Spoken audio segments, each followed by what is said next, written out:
സൗമ്യ. ഇന്ന് ഞാനിവിടെ ഉണ്ടാക്കാൻ പോകുന്നത് വളരെ ടേസ്റ്റിയായ ബീഫ് പൊട്ടറ്റോ കറിയാണ്. ഇത് വളരെ ഈസിയാണ് ഉണ്ടാക്കാനായിട്ട്, ഒരു പാടുമില്ല. എല്ലാവർക്കും ഇഷ്ടപ്പെടുമെന്ന് എനിക്ക് ഉറപ്പുണ്ട്. അതുപോലെ തന്നെ എനിക്ക് ഒത്തിരി കമൻസുകൾ കിട്ടി, അതിന് എല്ലാവർക്കും ഒത്തിരി നന്ദിയുണ്ട്. നല്ല കമൻസുകൾ തന്നതിന്. ഇതുപോലുള്ള കമൻസുകൾ ഇനിയും എന്നെ അറിയിക്കണം. അതുപോലെ തന്നെ നിങ്ങൾക്ക് ഈ വീഡിയോ ഇഷ്ടമായെന്നുണ്ടെങ്കിൽ പ്ലീസ് ലൈക്ക് ചെയ്യുക, സബ്സ്ക്രൈബ് ചെയ്യുക. അതുപോലെ തന്നെ നിങ്ങളുടെ കമൻസുകളെല്ലാം ഈ കമൻസിലെ ബോക്സിനകത്ത് ഇടുകയെന്നുണ്ടെങ്കിൽ എനിക്ക് കാണാൻ സാധിക്കുന്നതായിരിക്കും. Thank you. ഇനി ബീഫ് കറി ഉണ്ടാക്കാൻ വേണ്ടിയിട്ട് എന്തൊക്കെ സാധനങ്ങളാണ് വേണ്ടതെന്ന് നോക്കാമേ. അതിന് വേണ്ടിയിട്ട് ഞാൻ 1 കിലോ ബീഫ് എടുത്തിട്ടുണ്ട്. ചെറിയ ചെറിയ പീസുകളായിട്ട് അരിഞ്ഞെടുത്തേക്കുന്നത്. ഈ വലിപ്പത്തിൽ മതി, നമുക്ക് ഒരുപാട് വലിപ്പത്തിൻ്റെ ആവശ്യമില്ല. ചെറിയൊരു മീഡിയം സൈസ് വലിപ്പമേ. പിന്നെ നമുക്ക് വേണ്ടത് സവോളയാണ്. സവോള ഞാൻ 2 പീസ്, 2 മീഡിയം സൈസ് അരിഞ്ഞ് ചെറിയ ചെറിയ പീസുകളായിട്ട് അരിഞ്ഞെടുത്തേക്കുന്നതാണ്. അതുകൊണ്ട് ഇത്രയും വലിപ്പത്തിൽ മതി. ചെറിയ ചെറിയ വലിപ്പത്തിലാണ് ഞാൻ അരിഞ്ഞ് കട്ട് ചെയ്തെടുത്തേക്കുന്നത്. പിന്നെ നമുക്ക് വേണ്ടത് കിഴങ്ങാണ്. കിഴങ്ങ് ഞാൻ ഈ ചെറിയ മീഡിയം സൈസ് വലുപ്പത്തിലാണ്, ഈ ഇത്രയും വലുപ്പത്തിൽ വേണം നമുക്ക് അരിഞ്ഞെടുക്കാൻ വേണ്ടിയിട്ട്. പിന്നെ നമുക്ക് വേണ്ടത് ടൊമാറ്റോയാണ്. ടൊമാറ്റോ 2 എണ്ണമാണ് ഞാൻ കട്ട് ചെയ്തെടുത്തേക്കുന്നത്. പിന്നെ നമുക്ക് ആവശ്യമുള്ള സാധനം ഗാർലിക്ക് വേണം, നമ്മുടെ വെളുത്തുള്ളി ചതച്ച് വെച്ചേക്കുന്നതാണ്, നമ്മുടെ ഇഞ്ചി ചതച്ച് വെച്ചേക്കുന്നതാണ്, ജിഞ്ചർ. പിന്നെ നമുക്ക് ആവശ്യമായ സാധനങ്ങൾ ഉപ്പ് വേണം. ഇത് മീറ്റ് മസാലയാണ്, നമുക്ക് മീറ്റ് മസാല ആവശ്യമുണ്ട്. പിന്നെ നമുക്ക് വേണ്ടത്, ഇനി നമുക്ക് ഗരം മസാല ആവശ്യമാണ്. ഇത് ഞാൻ വീട്ടിൽ തന്നെ പൊടിച്ചെടുത്തതാണ്. ഞാൻ വേറൊരു വീഡിയോയിൽ കാണിക്കാം എങ്ങനെ പൊടിച്ചെടുക്കേണ്ടതെന്നുള്ളത്, അറിയാൻ മേലാത്തവർക്ക് കാണാമല്ലോ. പിന്നെ നമുക്ക് വേണ്ടത് മല്ലിപ്പൊടിയാണ്.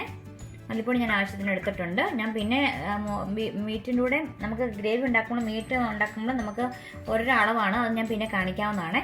പിന്നെ നമുക്ക് മഞ്ഞൾപ്പൊടി വേണം, ചെറിയ ജീരകം വേണം, പെരിഞ്ജീരകം വേണം, കറുവപ്പട്ട വേണം. ഇത്രയും സാധനങ്ങളാണ് നമുക്ക് വേണ്ടി. നമുക്ക് മീറ്റിലേക്ക് നമുക്ക് കുറച്ച് മസാലകളെല്ലാം ഇട്ട് കൊടുക്കാവുന്നതാണ്. അതിനുവേണ്ടി ഞാൻ എടുത്തേക്കുന്നത് കുറച്ച് മഞ്ഞൾപ്പൊടിയാണ്. ഒരു 1/4 ടീസ്പൂൺ മഞ്ഞൾപ്പൊടി മതി. ഇനി നമുക്ക് 1 ടേബിൾ സ്പൂൺ മീറ്റ് മസാല ഇട്ട് കൊടുക്കാം.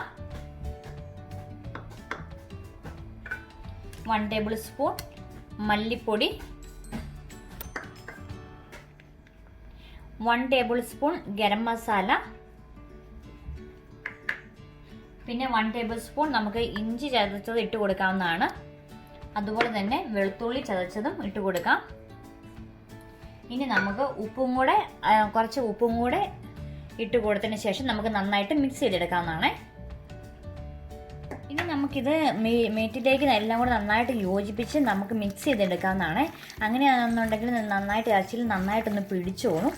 നമുക്ക് ഇങ്ങനെ ഈ പ്രത്യേകിച്ച് ഇഞ്ചിയും വെളുത്തുള്ളിയൊക്കെ ചേർക്കുന്നുണ്ടല്ലോ, നമുക്ക് വളരെ ഹെൽത്തിയാണ്. ഇനി ഇത് എല്ലായിടത്തും നന്നായിട്ട് ഞാൻ മിക്സ് ചെയ്തിട്ടുണ്ട്. ഇനി ഇതൊന്ന് കുറച്ച് നേരം ഒന്ന് പിടിക്കട്ടെ. ഇനി നമുക്ക് ഗ്രേവി ഉണ്ടാക്കി എടുക്കാൻ നോക്കാവേ. അതിന് വേണ്ടിയിട്ട് ഞാനൊരു പാത്രം അടുപ്പത്തോട്ട് വെച്ചു. ഇനി അതിലേക്ക് നമുക്ക് കുറച്ച് എണ്ണ ഒഴിച്ചു കൊടുക്കാം. ഇപ്പം എണ്ണ ചൂടായിട്ടുണ്ടെങ്കിൽ നമുക്ക് കുറച്ച് കടുക് ഇട്ട് കൊടുക്കാമേ.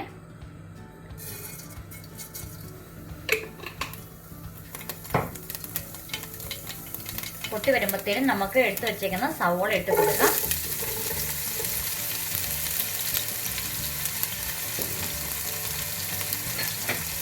അതൊന്ന് ചെറുതായിട്ടൊന്ന് ഇളക്കി കൊടുക്കാം. ജസ്റ്റ് ഒന്ന് വാടട്ടെ.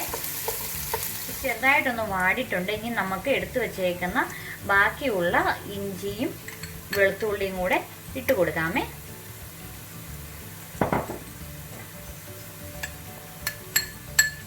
ഇഞ്ചി വെളുത്തുള്ളിയുമാണ് ഇതിന്റെ ടേസ്റ്റ് എന്ന് പറയുന്നത്. ഇഞ്ചി വെളുത്തുള്ളിയും നമ്മുടെ ഗരം മസാലയൊക്കെയാണ് ഇതിന്റെ ടേസ്റ്റ് എന്ന് പറയുന്നത്. നമുക്കിതൊന്ന് ഇളക്കി കൊടുക്കാം.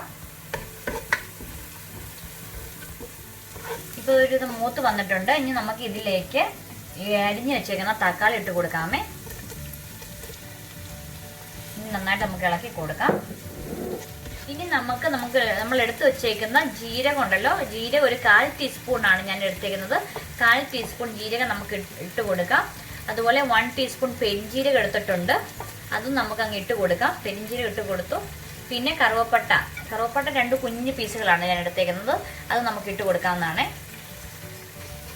ഇത് ഇനി നന്നായിട്ട് ഇളക്കി കൊടുക്കണം. അതിപ്പോൾ ഒരു നല്ലൊരു ഗ്രേവി ആയിട്ട് വരുന്നുണ്ട്. ഇതുപോലെ നന്നായിട്ട് ഇളക്കി കൊടുക്കണം. അതുപോലെ തന്നെ കറിവേപ്പില ഉണ്ടെങ്കിൽ കറിവേപ്പിലയും കൂടി ഇടാവുന്നതാണ്. എൻ്റെ കറിവേപ്പില കിട്ടിയില്ല കേട്ടോ, അതുകൊണ്ടാണ് ഞാൻ ഇടാത്തത്. ഇപ്പൊ തക്കാളിയൊക്കെ നന്നായിട്ട് കുഴഞ്ഞു വന്നിട്ടുണ്ട്. ഇനി നമുക്ക് പൊടിയെല്ലാം നമ്മൾ എടുത്തു വെച്ചേക്കുന്ന മസാലകളെല്ലാം നമുക്ക് ഇട്ട് കൊടുക്കാവുന്നതാണ്. അതിൻ്റെ അകത്ത് ഞാൻ മഞ്ഞൾപ്പൊടി ഇട്ട് കൊടുക്കുവാണ്. ഒരു 1/4 ടീസ്പൂൺ മഞ്ഞൾപ്പൊടി ഇട്ട് കൊടുക്കുന്നുണ്ട്. അത് നമുക്കൊന്ന് ഇളക്കി കൊടുക്കാം. അതിൻ്റെ കുത്തലൊക്കെ ഒന്ന് പോകുന്നിടം വരെ നമുക്ക് ജസ്റ്റ് ഒന്ന് ഇളക്കി കൊടുക്കാവുന്നതാണ്.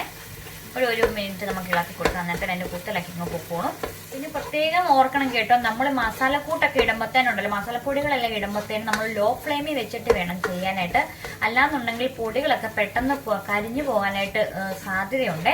അതുകൊണ്ട് അത് പ്രത്യേകം ശ്രദ്ധിക്കണം കേട്ടോ. ഇനി നമുക്ക് 1 ടീസ്പൂൺ മുളക് പൊടി ഇട്ട് കൊടുക്കാം.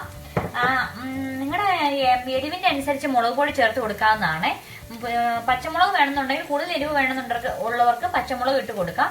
പിന്നെ ഞാൻ 1 ടേബിൾ സ്പൂൺ മല്ലിപ്പൊടി ഇട്ട് കൊടുക്കുന്നുണ്ട്. അതുപോലെ തന്നെ ഗരം മസാല പൊടിച്ച് വെച്ച ഗരം മസാലയും 1 ടേബിൾ സ്പൂൺ ഇട്ട് കൊടുക്കുന്നുണ്ട്. നമുക്ക് മീറ്റ് മസാല 1 ടേബിൾ സ്പൂൺ ഇട്ട് കൊടുക്കാം. ഇതെല്ലാം കൂടെ കൂട്ടി നമുക്ക് നന്നായിട്ട് ഇളക്കി കൊടുക്കാവേ.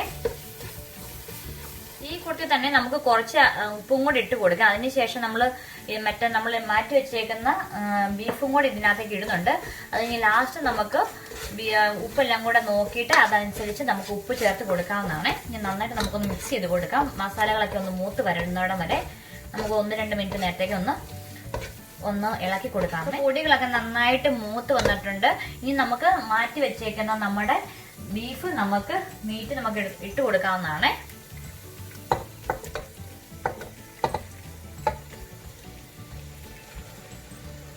എന്നിട്ട് ഇതെല്ലാം കൂടി നമുക്ക് ഒന്നും കൂടി ഒന്ന് ഇളക്കി കൊടുക്കാം.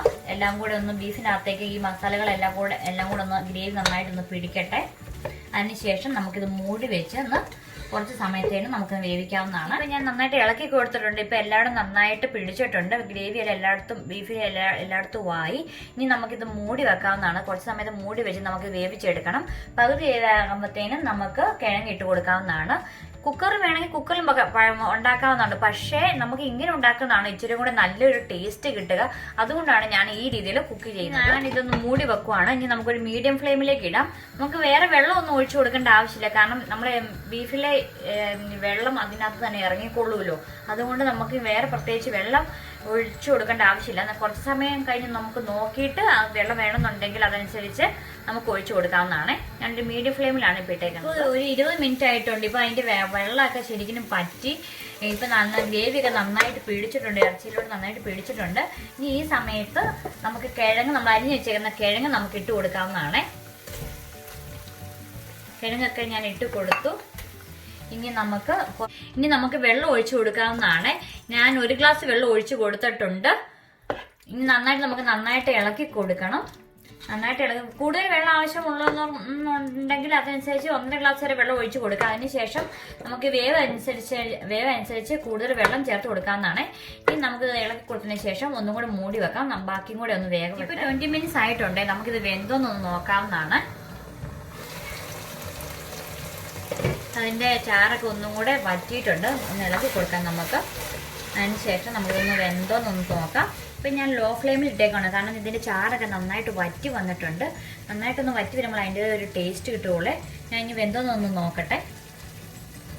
ഞാനൊരു ഫോർക്കും കൊണ്ട് നോക്കുവാണ്. ഓക്കെ, ഇത് നല്ല അടിപൊളിയായിട്ട് വെന്തിട്ടുണ്ട്.